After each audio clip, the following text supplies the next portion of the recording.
If you begin to understand what you are without trying to change it, then what you are undergoes a transformation.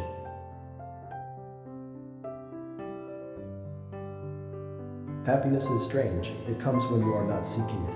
When you are not making an effort to be happy, then unexpectedly, mysteriously, happiness is there, born of purity, of the loveliness of being.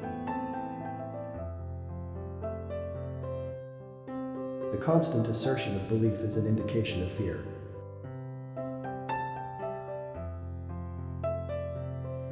It is only when the mind is free from the old that it meets everything anew, and in that there is joy.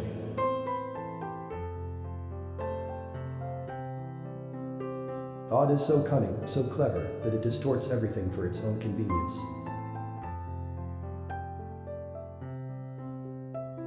If we can really understand the problem, the answer will come out of it, because the answer is not separate from the problem.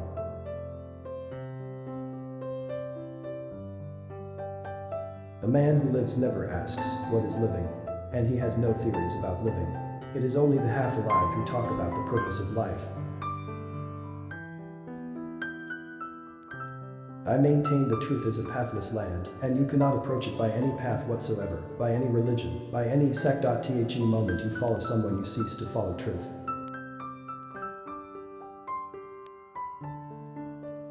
Do you want to know what my secret is? I don't mind what happens.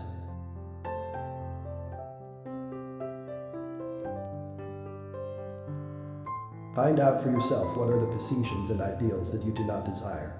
By knowing what you do not want, by elimination, you will unburden the mind, and only then will it understand the essential which is ever there.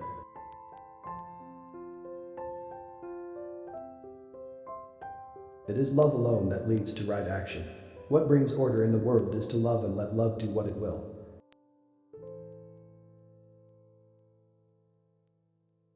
Passion is a rather frightening thing, because if you have passion, you don't know where it will take you.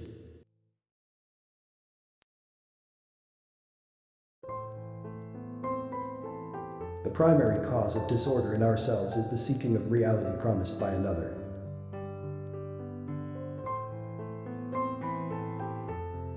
All ideologies are idiotic, whether religious or political, for it is conceptual thinking, the conceptual word, which has so unfortunately divided man.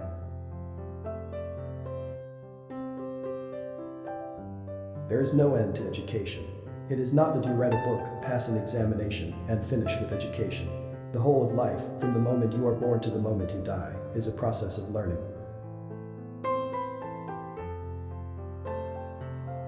Be a light unto oneself.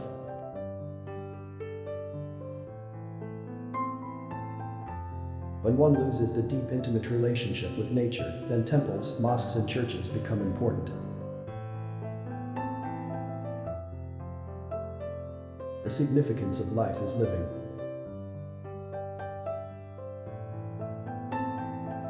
And the idea of ourselves is our escape from the fact of what we really are.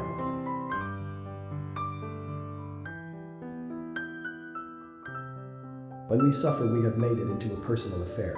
We shut out all the suffering of mankind. To understand yourself is the beginning of wisdom.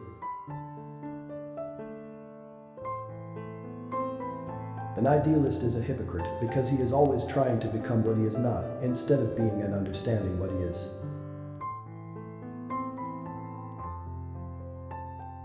Thought is the origin of fear.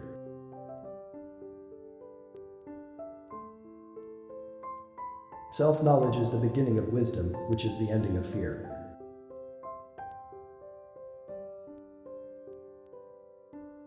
No one can describe reality. You must experience it, see it, feel the whole atmosphere of it.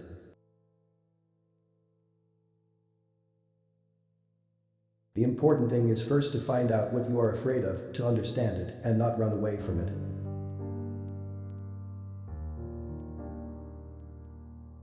Sex plays an extraordinarily important part in our lives, because it is perhaps the only deep, first-hand experience we have. Intellectually and emotionally we can form, imitate, follow, obey.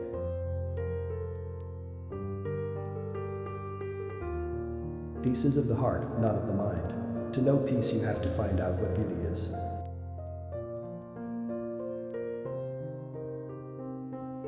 The In understanding what beauty is, we shall know love, for the understanding of beauty is the peace of the heart.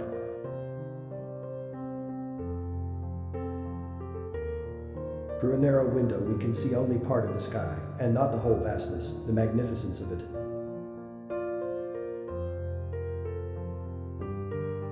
Freedom and love go together. Love is not a reaction. To love is not ask anything in return, not even to feel that you are giving something, and it is only such love that can know freedom.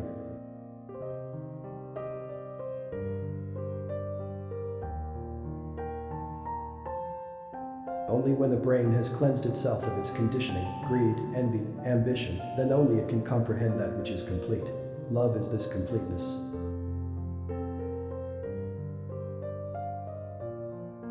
So, while you are young you must begin to find out what is this strange thing called happiness. That is an essential part of education.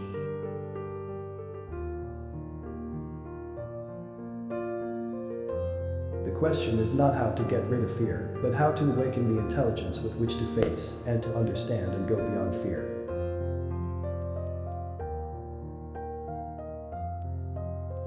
The day you teach the child the name of the bird, the child will never see that bird again.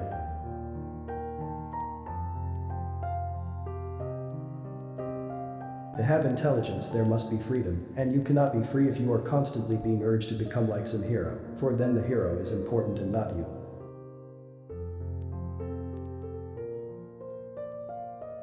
The observer is the observed, and therein lies sanity, the whole, and with the holy is love.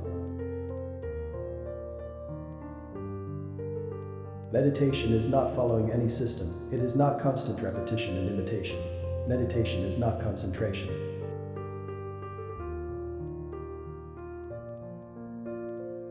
The man who is not afraid is not aggressive. A man who has no sense of fear of any kind is really a free, a peaceful man.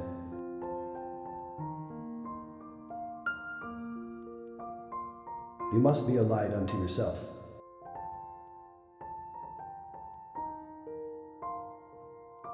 Sex is a problem because it would seem that in the act there is complete absence of the self. In that moment you are happy because there is the cessation of self-consciousness, of the me.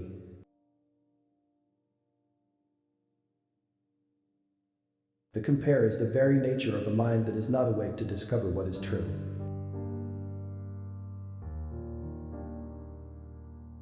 Solitude helps the mind to see itself clearly as in a mirror, and to free itself from the vain endeavor of ambition with all its complexities, fears, and frustrations, which are the outcome of self-centered activity.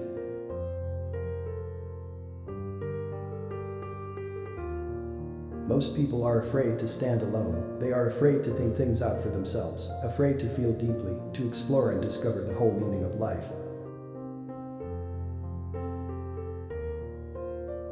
If, living in the world, you refuse to be a part of it, you will help others out of this chaos not in the future, not tomorrow, but now.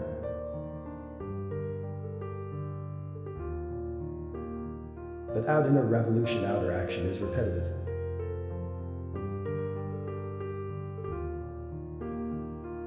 Freedom from the known is death, and then you are living.